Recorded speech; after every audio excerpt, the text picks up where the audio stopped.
Students, today's topic is atomic mass. ये बहुत important topic है। तो हम लोग पहले देख लेते हैं कि एटॉमिक मास क्या होता है। Atomic mass is the mass of an atom. एक एटम का मास यानी एटॉमिक मास।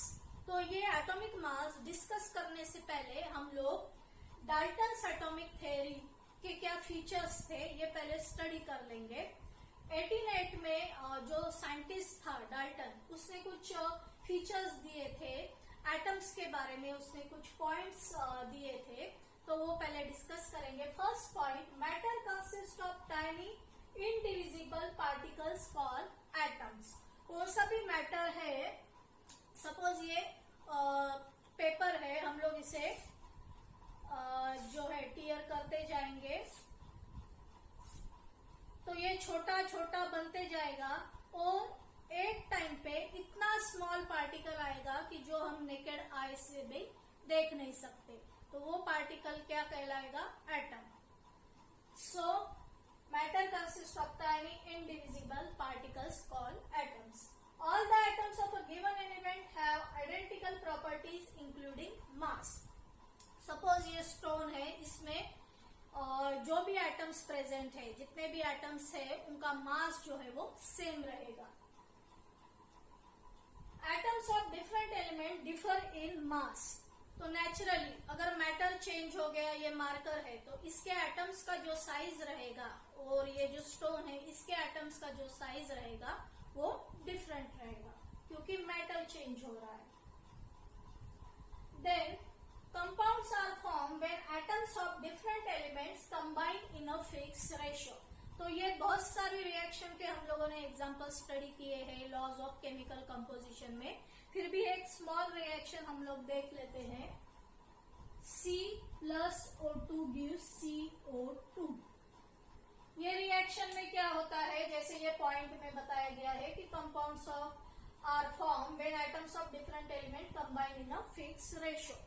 तो यहाँ कार्बन और ऑक्सीजन 1:2 रेशो में कंबाइन हो रहे हैं, 1:3 रेशो में नहीं कंबाइन हो सकते। अगर कार्बन डाइऑक्साइड गैस बनना है तो उनको 1:2 रेशो में ही कंबाइन होना पड़ेगा। Combine in a fix ratio. और अलग अलग एलिमेंट, कार्बन एक अलग एलिमेंट है, ऑक्सीजन एक अलग एलिमेंट है, जो जब कंबाइन होंगे तब फॉर्म होगा एक compound.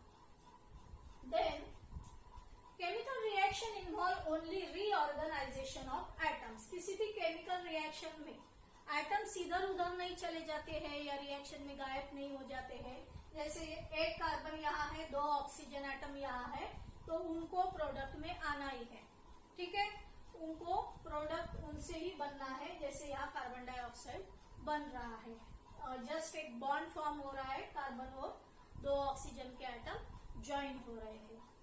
So, chemical reaction involve only reorganization of atoms. Atoms are neither created nor destroyed in a chemical reaction। यहाँ CO2 या कुछ एक्स्ट्रा मैग्नीशियम या सोडियम कहीं से नहीं आ जाता। जो एटम्स रिएक्टेंट पे है वही एटम से हमारा प्रोडक्ट बनता है। तो और कौन सा एटम यहाँ गायब भी नहीं होगा, जैसे ऑक्सीजन कम हो गया, इस तरह से नहीं होता है। यहाँ टोटल 3 एटम्स इन्वॉल्व है, तो 3 एटम्स ही हमारे प्रोडक्ट में आएंगे। तो ये हो गए डाल्टन्स एटॉमिक थ्योरी के कुछ पॉइंट्स, ठीक है। नेक्स्ट जैसे ये डाल्टन था, उसने भी एटॉमिक मास, जो हर एक एटम का एटॉमिक मास कैलकुलेट अगर करना है, तो उसने कहा कि हम लोग रिलेटिवली एटॉमिक मास जो है वो हर एक एटम का फाइंड आउट कर सकते हैं। जैसे हाइड्रोजन को एक स्टैंडर्ड उसने माना कि हाइड्रोजन का साइज बहुत ही कम होता है, तो हाइड्रोजन का एटॉमिक मास 1 रहेगा। तो उसकी कंपैरिजन में जैसे हीलियम है, हाइड्रोजन से हेवी है, 4 टाइम्स हेवी है, तो हीलियम का एटॉमिक मास जो है वो 4 रहेगा। कार्बन जैसे 12 टाइम्स हेवी है, तो कार्बन का एटॉमिक मास 12 लेंगे। तो इस तरह से उसने थ्योरी बताई कि, और वो भी उस टाइम पे यूनिट जो है एटॉमिक मास का यूनिट भी डिस्कवर नहीं किया गया था। तो इस तरह से उसने कुछ मतलब रिलेटिवली बताया कि रिलेटिवली हम लोग एटॉमिक मास जो है वो फाइंड आउट कर सकते हैं। तो 1961 में ये डिसाइड किया गया कि जो स्टैंडर्ड हम लोग यूज कर रहे हैं वो हाइड्रोजन नहीं यूज करेंगे, क्योंकि हाइड्रोजन एक तो सबसे ज्यादा छोटा एलिमेंट है, उसका मास जो है वो मेजर करना ही बहुत डिफिकल्ट है। तो कार्बन जो है वो कार्बन को एज अ स्टैंडर्ड एलिमेंट जो है वो माना गया। अभी रिलेटिवली देखना मतलब क्या कि जैसे वेजिटेबल भी हम लोग परचेस करते हैं तो 1 kg का अगर बाट डालते हैं और दूसरे पैन में हम लोग उतना, अगर पोटैटो खरीदना है तो उतना पोटैटो डालते जाएंगे। जब बैलेंस जो है दोनों भी बैलेंस हो जाएंगे, एक लेवल में हो जाएंगे, तो हम लोग समझते हैं कि ये 1 kg पोटैटो हो गया। मतलब हम ये वेट्स कैसे हैं, मैन मेड है कि इसे 1 kg बोलेंगे, इसका डबल वेट अगर है तो वो 2 kg का बाट रहेगा। तो ये सब क्या है, ये स्टैंडर्ड बनाए गए हैं। 1 kg का वेट, 2 kg का वेट, उसके कंपैरिजन में वो हम लोग जो परचेस कर रहे हैं वो वेजिटेबल की क्वांटिटी उसके कंपैरिजन में देख रहे हैं। तो इसे बोलते हैं कि to find the relative mass. लेकिन एटम्स का साइज बहुत ही कम होता है, ठीक है, उसे हम ऐसे पैन में नहीं मेजर कर सकते कि एक इसमें एक एटम रख दिया बड़ा वाला और बाकी के छोटे एटम इधर रख दिए, जब बैलेंस होगा तो हम लोग मास जो है वो फाइंड आउट करेंगे। इस तरह से नहीं होता है, क्योंकि एटम्स जो है एक तो इनविजिबल है, इतने छोटे हैं, तो उनके लिए भी कुछ ऐसे स्मॉल यूनिट जो है वो चाहिए उनको मेजर करने के लिए। तो क्या हुआ कि अभी प्रेजेंट सिस्टम में भी हम लोग कार्बन को एज अ स्टैंडर्ड यूज कर रहे हैं। कार्बन ही क्यों चूज किया गया वो भी मैं आप लोगों को बताऊंगी। पहले एक बार एटॉमिक मास क्या होता है फिर से रिवाइज कर लेंगे। Atomic mass is the mass of an atom, ठीक है। Mass of one hydrogen atom, एक हाइड्रोजन एटम का मास कितना होता है 1.6736 इंटू 10⁻⁻24 ग्राम। तो आप लोग इमेजिन कर सकते हो कि एक हाइड्रोजन एटम का मास कितना कम होता है, 10⁻⁻24। इसका मीनिंग क्या है 0.00000। इस तरह से पूरे 24 जीरो आएंगे, पॉइंट के बाद 23 जीरो आएंगे और लास्ट में आएगा 167, ठीक है। तो इतना छोटा जो है वो मास होता है हाइड्रोजन एटम का। अभी जो हम लोग अभी तो टेक्निक्स बहुत डेवलप्ड हो गई है। किसी भी एटम का मास अगर निकालना हो तो मास स्पेक्ट्रोस्कोपी करके थेरोटिकल एक टेक्निक है, with the help of spectra atomic mass जो है वो डिटरमाइन कर सकते हैं। लेकिन पुराने जमाने में ये जो मेथड्स थी वो इतनी डेवलप नहीं थी। तो अभी हम लोग इजीली एटॉमिक मास जो है वो फाइंड आउट कर सकते हैं। तो अभी हम देखेंगे, अभी हम लोग जो यूज कर रहे हैं कार्बन एज अ स्टैंडर्ड, तो कार्बन 12, ठीक है, carbon 12 is use as a standard. तो इसका डिटेल अभी हम देखेंगे। जैसे देखो कार्बन 12, कार्बन क्यों चूज किया गया, क्योंकि कार्बन का अबंडेंस बहुत ज्यादा है। जो जैसे लिविंग ऑर्गेनिजम्स जो है उसमें कार्बन ये जो है ये बहुत ही कॉमन एलिमेंट है, या कार्बन जो है वो प्रेजेंट रहता ही है। फिर कुछ भी आप लोग देखो, जैसे प्लास्टिक है, प्लास्टिक में कार्बन है, वुड है, वुड में कार्बन है। तो ज्यादा से ज्यादा कार्बन ये एलिमेंट नेचर में प्रेजेंट है, ठीक है। तो जो एलिमेंट ज्यादा से ज्यादा प्रेजेंट है उसे हम लोग एज अ स्टैंडर्ड जो है वो यूज कर सकते हैं। ऐसे जो है साइंटिस्ट लोगों ने ये वे में थिंक किया कि कार्बन का अबंडेंस ज्यादा है, ठीक है। और दूसरा ये है कि कार्बन इजीली किसी के साथ रिएक्ट नहीं होता है। जैसे कुछ ऐसे एलिमेंट्स है, सोडियम है, सोडियम को अगर ऐसे रखेंगे अपन तो वो खुद ही बर्न हो जाता है, ठीक है, हाईली रिएक्टिव है। और कुछ एलिमेंट जैसे लिथियम या सोडियम, इनका अबंडेंस भी ज्यादा नहीं है, और हम लोगों को जो सोडियम जैसे हाईली रिएक्टिव मेटल भी नहीं चाहिए। और जैसे कुछ एलिमेंट्स होते हैं, जैसे सिल्वर है, सिल्वर नेचर में जो ऑक्सीजन प्रेजेंट है उसके साथ रिएक्ट हो जाता है। सिल्वर के आप लोगों ने यूटेंसिल्स देखे होंगे कि ब्लैक कलर की लेयर उनके ऊपर आ जाती है।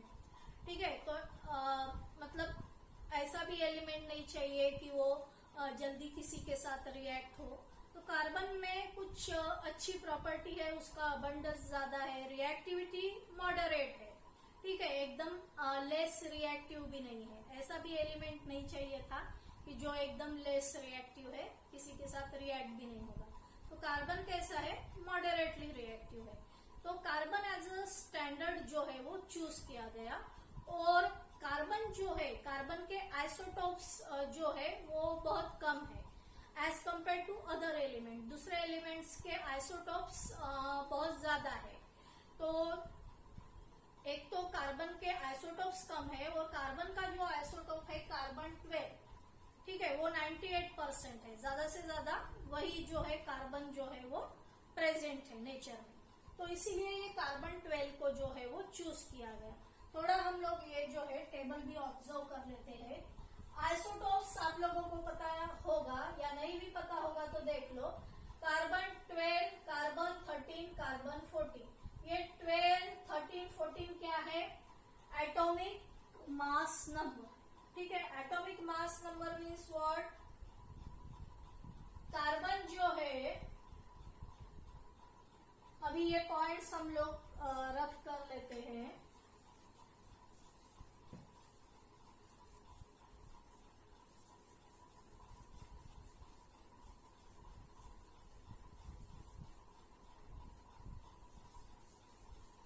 कार्बन के 3 आइसोटोप्स हैं, कार्बन 12, कार्बन 13 एंड कार्बन 14।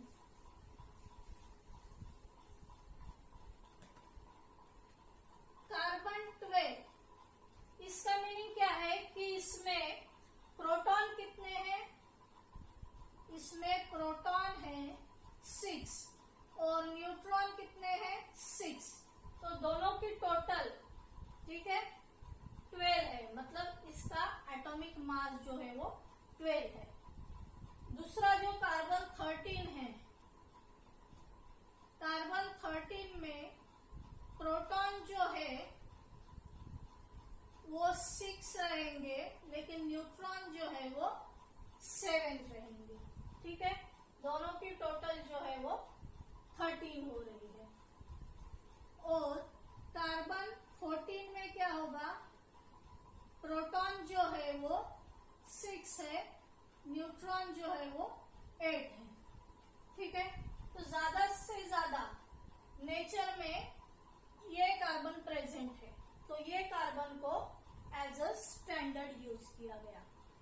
इसमें प्रोटॉन कितने हैं 6, न्यूट्रॉन कितने हैं 6, और इसमें इलेक्ट्रॉन कितने रहेंगे, जितने नंबर ऑफ प्रोटॉन है उतने नंबर ऑफ इलेक्ट्रॉन रहेंगे। ठीक है, तो ये हो गया एक स्टैंडर्ड हम लोगों ने चूज किया। ये जो है ये हमारा हो गया अभी स्टैंडर्ड कार्बन 12। सो कार्बन 12 को जो है वो एज अ स्टैंडर्ड यूज किया गया to calculate the atomic mass of other elements.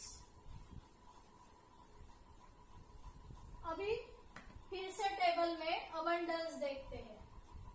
Isotope क्या होते हैं समझ में आ गया। एटॉमिक मास ये हम लोग देखेंगे किस तरह से आया है। रिलेटिव अबंडेंस में 98%, ठीक है, 98.89, मतलब ज्यादा से ज्यादा कार्बन 12 जो है वो नेचर में प्रेजेंट है। इसका अबंडेंस ओनली 1 है, ठीक है, 1%, 1.108। और कार्बन 14 का तो बहुत ही कम है, 2 × 10⁻⁻10। तो इसीलिए ये आइसोटोप को हम लोगों ने एज अ स्टैंडर्ड जो है वो यूज किया।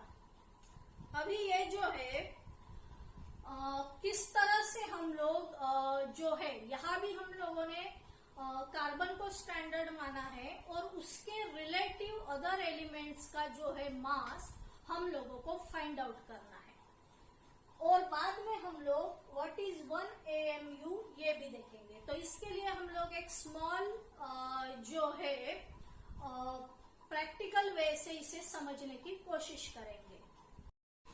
सो स्टूडेंट, अभी क्या करेंगे कि वेइंग बैलेंस की हेल्प से हम लोग समझने की कोशिश करेंगे। सपोज ये मेरे पास ये कार्बन का एक एटम है, ठीक है। ये कार्बन का एक एटम यहाँ एक साइड में ये पैन में रख दिया। ये कार्बन के अभी 12 इक्वल पार्ट्स करेंगे, ठीक है, इक्वल साइज के पार्ट्स करेंगे, और दूसरी साइड में वो पार्ट्स हम लोग एक एक करके ऐड करेंगे।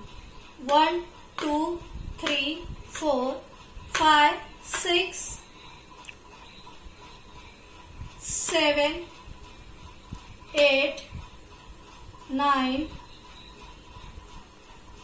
10 11 एंड 12। तो दोनों भी बैलेंस हो रहा है, नेचुरली बैलेंस ही होगा क्योंकि इसी के हमने 12 पार्ट्स ये साइड में डाल दिए हैं, ठीक है। अभी क्या करेंगे हम लोग, ये कार्बन का एटम जो है वो निकाल देंगे, उसकी जगह हम लोग ऑक्सीजन का एटम डालेंगे। तो इससे क्या होता है कि ऑक्सीजन का एटम हेवी होता है। तो यहाँ ऑलरेडी हम लोगों ने 12 डाले थे, अभी और ऐड करके देखेंगे 13 14 15 16। तो ये 16 पे बैलेंस हो रहा है। मतलब ऑक्सीजन को बैलेंस करने के लिए हमें कार्बन के कितने यूनिट्स लगे, हमको कार्बन के 16 यूनिट्स लगे, ठीक है। जो इक्वल पार्ट्स है, हर एक पार्ट को हम लोग 1 यूनिट बोलेंगे, तो ऐसे 16 यूनिट्स हमको ऑक्सीजन को बैलेंस करने के लिए लगे। अभी क्या करेंगे हम लोग, ये ऑक्सीजन का निकाल देंगे, इसकी जगह एक हीलियम का लाइट वेट हम लोग एटम जो है वो प्लेस करेंगे।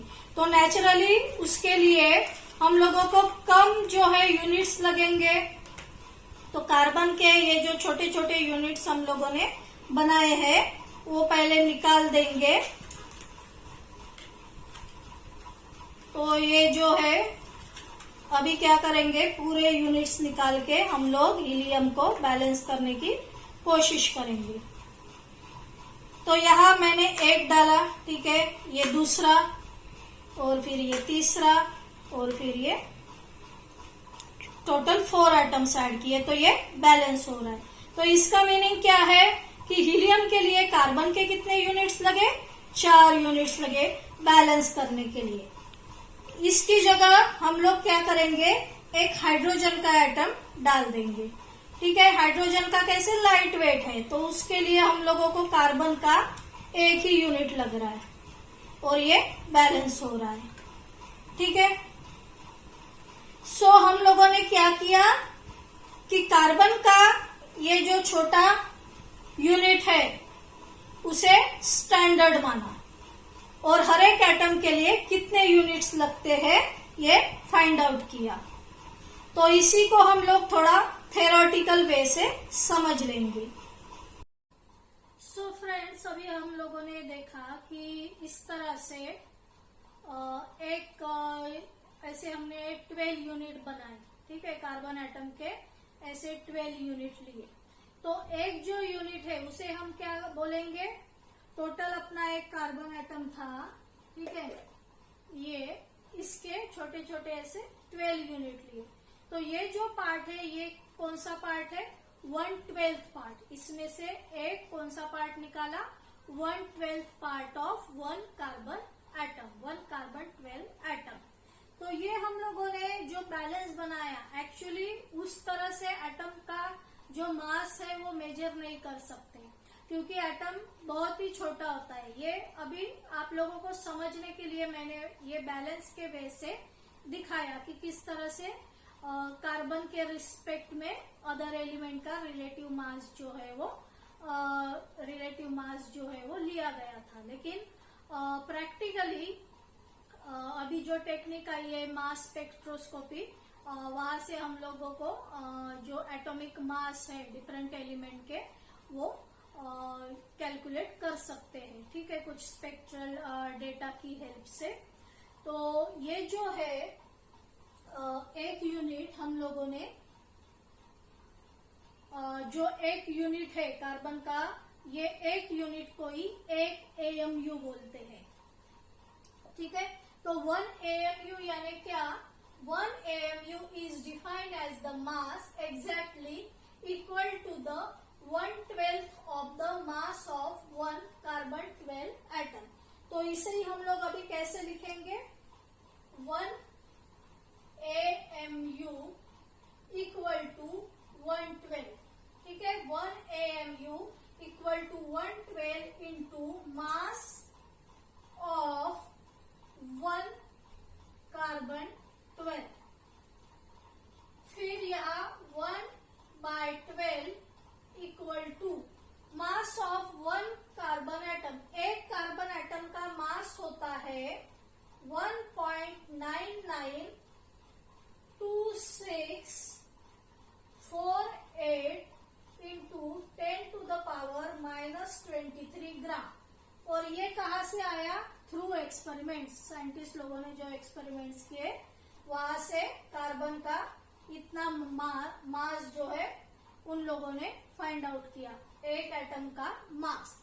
ठीक है, तो ये जो वैल्यू है ये एज इट इज आप लोगों को लर्न करनी पड़ती है।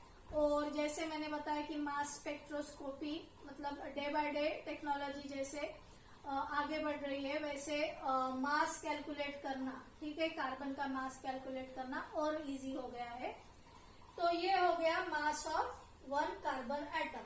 तो जब ये सॉल्व करेंगे तो हम लोगों को आंसर मिलता है। ठीक है, इसका आंसर आता है 1.66056 इंटू 10⁻⁻² ग्राम। तो ये कैलकुलेशन आप लोग करके देखो, इतना जो है वो आंसर आएगा। तो इस तरह से 1 AMU 1 यूनिट का मास कितना आया? 1.66056 इंटू 10⁻⁻² ग्राम। तो जो एटम अभी हम लोगों ने लिए थे, पहले ये जो है इसे एक AMU बोलते हैं और अभी इसे 1U करके भी डिनोट करते हैं। AMU क्या हो गया? यूनिट हो गया, एटॉमिक मास का यूनिट है। तो 1U इज इक्वल टू भी लिख सकते हैं या इसे DA करके भी डिनोट करते हैं। ठीक है, डाल्टन नाम के जो साइंटिस्ट थे उनके नेम से ये DA करके भी डिनोट किया जाता है। तो 1U इक्वल टू हमको इतना वैल्यू मिलता है। तो जैसे कार्बन के 12 यूनिट्स है तो हम लोग क्या लिखेंगे? कार्बन के लिए 12U। ठीक है, U का मीनिंग क्या है? U कितना लेना है? 1.66056 इंटू 10⁻⁻²4। वैसे ही ऑक्सीजन में क्या होता है? यहाँ नीचे नंबर ऑफ इलेक्ट्रॉन्स लिखे जाते हैं 8, या इसे एटॉमिक नंबर भी बोलते हैं। उसका एटॉमिक मास नंबर 16 होता है। मतलब ऑक्सीजन में 8 न्यूट्रॉन्स है और 8 प्रोटॉन्स है। ठीक है, दोनों का मास अगर निकालना है, ऑक्सीजन का मास अगर निकालना है तो हम लोगों को ये जो 16 है, ठीक है, 16 उसके यूनिट्स हो गए। इलेक्ट्रॉन जो है उसका मास निग्लिजिबल रहता है।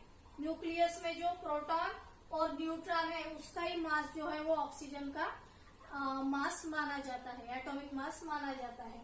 तो ये इतने पार्टिकल्स है, 16 पार्टिकल्स है ऑक्सीजन के पास। और एक पार्टिकल का या एक यूनिट का वेट कितना होता है? 1 AMU, मतलब इतना वेट। तो हम लोग क्या करेंगे? 16 इंटू 1.66056 इंटू 10⁻⁻²4। ठीक है, तो इसी को हम ऐसे 16U करके भी लिख सकते हैं। U का वैल्यू क्या है? इतना जो वैल्यू है वो रहेगा U का वैल्यू।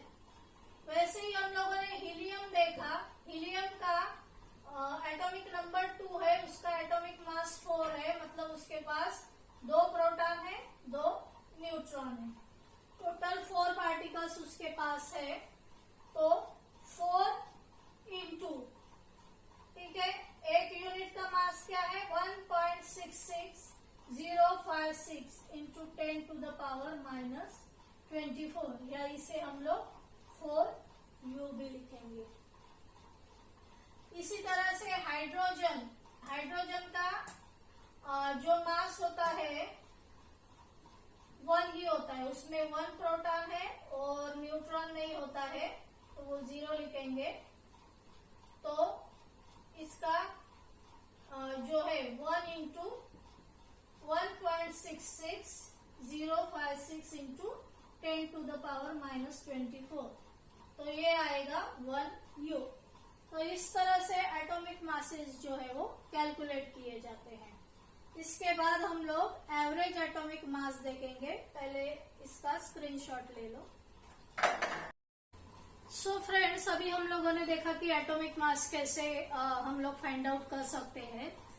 अगर जैसे कार्बन का एटॉमिक मास मैंने बताया कि एक्सपेरिमेंटली डिटरमाइन है, 1 कार्बन एटम का मास 1.99 इंटू 10 टू द पावर -23, या जैसे हाइड्रोजन का है 1.67 इंटू 10 टू द पावर -24। तो इस तरह से अगर उनका मास एक्सप्रेस किया जाए तो हम लोगों को याद रखने में या लर्न करने में बहुत ज्यादा डिफिकल्टी जाएगी, ठीक है, और समझने में भी डिफिकल्टी जाएगी। अगर कंपेयर करना है कौन सा एटम हेवियर है, कौन सा एटम लाइटर है, तो इस तरह से इसीलिए ये जो एटॉमिक मास है वो AMU में एक्सप्रेस किया जाता है। जैसे कार्बन का 12 AMU बोल दिया, या ऑक्सीजन का 16 AMU बोल दिया, या जैसे हीलियम का 4U, AMU की जगह जो U यूज करते हैं 4U बोल दिया, तो जल्दी समझ में आता है हम लोगों को। तो एक होल नंबर लाने के लिए जो है कार्बन को स्टैंडर्ड मान के उसका 1/12 पार्ट का एक AMU का जो मास है वो निकाला गया।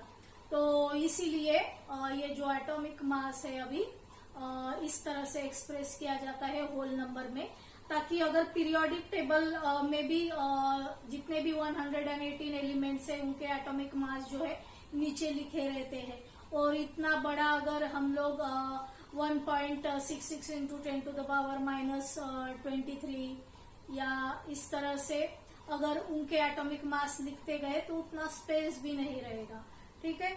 तो इसीलिए AMU में एटॉमिक मास जो है वो एक्सप्रेस किया जाता है। नेक्स्ट जो टॉपिक है एवरेज एटॉमिक मास, वो देख लेंगे। आइसोटोप्स जो है मैंने ऑलरेडी आप लोगों को बताया है ये वीडियो में कि कार्बन जो है 3 आइसोटोप्स के फॉर्म में नेचर में प्रेजेंट रहता है, और 98% ये कार्बन 12 ही प्रेजेंट रहता है। तो क्या करते हैं कि ये जितने भी आइसोटोप है उनके मतलब एवरेज एटॉमिक मास निकाला जाता है, और जो भी एवरेज आता है जैसे यहाँ 12.0, ठीक है, 1 को नहीं कंसिडर किया तो भी चलेगा, एक राउंड ऑफ फिगर अपन यहाँ 12U करके जो है वो कार्बन का एटॉमिक मास लेते हैं। तो ये कैलकुलेट करने का ये फॉर्मूला है, हम लोगों को एवरेज फाइंड आउट करना है। जनरली एवरेज कैसे फाइंड आउट करते हैं, तीनों भी एटॉमिक मास की टोटल करेंगे, डिवाइडेड बाय 3 करेंगे तो एवरेज एटॉमिक मास आ जाएगा। तो यहाँ इस तरह से नहीं होता है, क्योंकि यहाँ हम लोगों को अबंडेंस दिया है, मतलब फ्रीक्वेंसी समझ लो। स्टैटिस्टिक्स की वजह से, अगर मैथ्स में स्टैटिस्टिक्स ये एक चैप्टर है, ये अबंडेंस यानी फ्रीक्वेंसी समझ लो कार्बन की, और ये एटॉमिक मास को वैल्यू समझ लो। तो अगर ये टाइप का हमें गिवन डेटा है, उसका अगर एवरेज एटॉमिक मास अगर निकालना है तो वो किस तरह से निकालते हैं, देखो। एवरेज एटॉमिक मास अब कार्बन अगर निकालना है तो उसका एटॉमिक मास का वैल्यू यहाँ लिखेंगे, दूसरे ब्रैकेट में क्या लिखेंगे, उसका अबंडेंस फ्रीक्वेंसी कितनी है वो लिखेंगे, और 98% मतलब क्या, 100 में से 98 लिया है, तो ये 98.892 अपॉन 100 एक ब्रैकेट में आएगा, दोनों को उनको मल्टीप्लाई करना है, प्लस सेकंड के लिए भी वैसा करेंगे जितना उसका एटॉमिक मास है वो, फिर ये जो है परसेंटेज, ठीक है, अपॉन 100 कर लेंगे ये नंबर का, वैसे ये 14 ये एटॉमिक मास लिखा है अपॉन उसका जो परसेंटेज है 100 में से कितना है वो, और ये कैलकुलेट आप लोग करके देखो, आप लोगों को नियर बाय ये आंसर मिलेगा 12.011 U। तो हम लोग इसे 12 U ही एक राउंड फिगर लेंगे कि कार्बन का एटॉमिक मास है 12 U, ठीक है। तो आई होप आप लोगों को एवरेज एटॉमिक मास समझ में आ गया होगा। नेक्स्ट जो है मॉलिक्यूलर मास वो अभी हम लेंगे, पहले एक बार ये देख लो स्टूडेंट। हम लोग अभी मॉलिक्यूलर मास देखेंगे। Molecular mass of a substance is sum of average atomic masses of the atoms of an element which constitute the molecule. Simple है, एटॉमिक मास जो हर एक एलिमेंट का अगर हमें पता है तो वो मॉलिक्यूल या कंपाउंड का हम लोग मोलार मास या मॉलिक्यूलर मास निकाल सकते हैं। फॉर एग्जाम्पल जैसे H2O का एग्जाम्पल है, 2 हाइड्रोजन के एटम्स है तो 2 into 1, ठीक है, प्लस एक ऑक्सीजन का होता है 16, तो इसकी टोटल होगी 2 + 16 = 18 U, ठीक है। तो इसका मोलार मास हो गया या मॉलिक्यूलर मास हो गया 18 AMU या 18 U। वैसे ही CO2 का है, एक कार्बन का 12 U है प्लस 2 ऑक्सीजन का 2 × 16 U, तो ये 12 U प्लस ये 32 U, दोनों की टोटल करेंगे 32 + 12 कितना आएगा 44 U। तो 44 U क्या हो गया CO2 का एटॉमिक मास। अभी ये जो मॉलिक्यूल है ये नेचर में कैसे प्रेजेंट होते हैं, H2O का एक मॉलिक्यूल सपोज ले लिया, ये दूसरा, ये तीसरा, और इस तरह से बहुत सारे H2O के मॉलिक्यूल, वाटर के मॉलिक्यूल ले लिए, तो ये ऐसे कंबाइंड फॉर्म में रहते हैं। और मॉलिक्यूल मॉलिक्यूल के बीच में ऐसे फोर्स ऑफ अट्रैक्शन रहता है, इसका ऑक्सीजन इसके हाइड्रोजन को अट्रैक्ट करेगा, इसका इसके हाइड्रोजन को, और ये OH, इन दोनों के बीच में फोर्स ऑफ अट्रैक्शन। तो इस तरह से वाटर में H2O मॉलिक्यूल जो रहते हैं इस तरह से रहते हैं, उनके बीच में फोर्स ऑफ अट्रैक्शन। और दूसरे टाइप के जो मॉलिक्यूल है जिनका हमको वेट निकालना है तो वर्ड यूज किया जाता है फॉर्मूला मास, ठीक है। तो ये फॉर्मूला मास सिमिलर होता है मॉलिक्यूलर मास से, फॉर्मूला मास, लेकिन कंपाउंड्स है सच एज NaCl, CaCl2 जो सॉल्ट टाइप के कंपाउंड है, जैसे NaCl आयंस से बना हुआ है Na+ और Cl- के, वाटर में भी NaCl डिजोल्व किया तो उसके Na+ और Cl- आयंस फॉर्म होते हैं। तो ये जो है स्पेशली इसका जो स्ट्रक्चर रहता है NaCl मॉलिक्यूल का वो डिफरेंट होता है H2O जो हमने देखा वाटर से।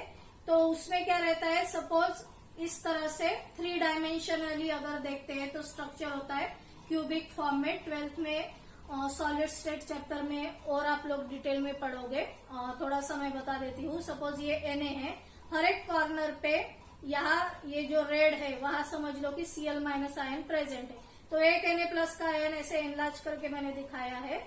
और सपोज यहाँ Cl- है, Cl- है, तो टोटल 6 Cl- आयन से Na+ सराउंड रहता है, 1 2 यहाँ 3 4 5 और नीचे 6 आ जाएगा। तो इस तरह से कुछ स्ट्रक्चर होता है NaCl का। लेकिन सेम वैसे ही कैलकुलेट करते हैं जैसे Na का, अगर NaCl जो है ये कंपाउंड का हमको फॉर्मूला मास निकालना है NaCl का, तो Na का जो है एटॉमिक मास 23 है प्लस क्लोरीन का 35.5 है। तो दोनों की हम लोग टोटल करेंगे तो हम लोगों को 58.5 U इतना जो है फॉर्मूला मास मिल रहा है NaCl मॉलिक्यूल का, ठीक है। सो आई होप आप लोगों को ये सब टॉपिक अच्छे से समझ में आया होगा। नेक्स्ट लेक्चर में हम लोग मोल का कंसेप्ट स्टडी करेंगे। So thanks for watching this video.